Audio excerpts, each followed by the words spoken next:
اور جیسے میرا خیال ہے یہ عمران خان کا میسج نہیں ہے، ویسے ہم بتا دیں کہ شروع سے ان کا خیال تھا کہ کیونکہ پہلے دن سے میسیجز آنا شروع ہوئے تھے کہ آپ ملک چھوڑ کے چلے جائیں، آپ چپ کر کے بیٹھ جائیں، کیسز ختم کر دیں، کہ 300 کیسز بنا دیے. اور کوئی نارمل آدمی ہوتے ہیں نا تو انہوں نے کہنا تھا، ڈر جانا تھا 300 کیس دیکھ کے، اور انہوں نے کہنا میں اس کا سامنا نہیں کر سکتا، بہتر ہے کوئی ڈیل کر لیں. عمران خان نے کہا تھا شروع سے کہ میں اپنے سارے کیسز کا سامنا کروں گا کیونکہ میں بے گناہ ہوں،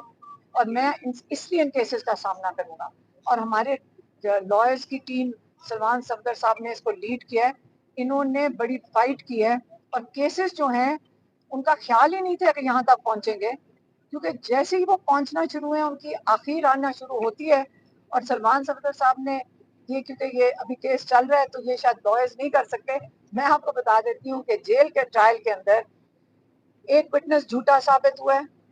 دوسرے جو 2 وٹنس تھے بریگیڈیئر احمد اور کرنل ریحان، انہوں نے جو ڈاکیومنٹیشن ہے کہ یہ ہار گھر نہیں گیا، یہ جمع کرایا گیا ہے، اس کی انہوں نے خود تصدیق کی ہے کہ یہ جو ڈاکیومنٹیشن ہے جو سگنیچرز کے ساتھ ہے، انہوں نے تصدیق کی ہے کہ یہ بالکل صحیح ہے.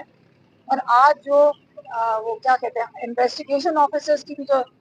جو انویسٹیگیشن ان کی بھی جو کراس ایگزامینیشن ہو رہی تھی، اس میں بھی پروسیکیوشن کے وٹنسز سے یہ کیس بہت زبردست طریقے سے ریکارڈ پہ آ کر ہمیں پتہ ہے تسلی سے کہ یہ ختم ہو چکا ہے. لیکن کیونکہ عمران خان کہتے ہیں، یہاں پہ عمران خان نے آگے، میں عمران خان کا میسج دیتی ہوں، عمران خان نے کہا کہ انہوں نے سزائیں پہلے ہی لکھی ہوئی ہیں. ان کو یہ بھی پتہ ہے کہ 10 مہینے 9 مہینے سے یہ جو جب سے چیف جسٹس 26ویں ترمیم کے بعد ہائی کورٹ اسلام آباد ہائی کورٹ کے لائے گئے، انہوں نے ایک چیز پہ بڑی محنت کی ہے کہ عمران خان کا کیس ڈیٹس دینے کے باوجود انہوں نے کئی دفعہ ڈیٹس دی، اور آپ کئی ہمارے جو جو صحافی ہیں یہ بھی ادھر موجود ہوتے تھے، اور کئی وجوہات کی وجہ سے انہوں نے یہ ڈیٹ بار بار کینسل کی. کبھی پروسیکیوشن نہیں تھی، کبھی جج کی طبیعت خراب تھی، یا سب نے خود دیکھا تھا جبکہ سارے لیجسلیچرز بھی ادھر موجود ہوتے تھے. تو اب اللہ کا شکر ہے کہ 25 تاریخ کو جو کل بڑھتی ہے، کل وہ ڈیٹ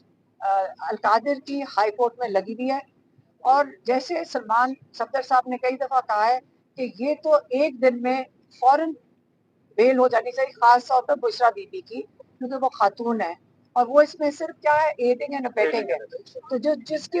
جس کے لیے ان کو یہ مزید 10 مہینے جیل نہیں بیٹھنا چاہیے تھا. تو یہ تو اور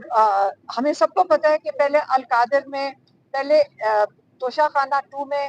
سزا ہوئے گی، پھر جا کے القادر میں بیل ملے گی. تو یہ تو آپ ساروں کو پتہ ہے، آپ اس کی سکرپٹ اسی طرح ہی چلے گی، یہ دیکھ لینا. یہ تو ہو گیا کیس. اگلا جو پیغام ہے وہ عمران خان نے، اور آج بہت دکھی تھے اور بڑے دکھ کا اظہار کیا ہے، جو تیرا میں بچے اور خواتین کی شہادت ہوئی ہے وہاں پہ. اور انہوں نے کئی دفعہ آ کے اس چیز پہ بات کی، اور انہوں نے یہ کہا کہ میں 1 سال سے اس چیز کے اوپر زور دے رہا ہوں، باری باری پیغام بھجوا رہا ہوں کہ دیکھیں یہاں آپریشن نہ کریں، یہاں پہ کولیٹرل ڈیمیج ہوگا، اور کولیٹرل ڈیمیج کے نتیجے میں جو نفرتیں پیدا ہوتی ہیں، اور جب نفرتیں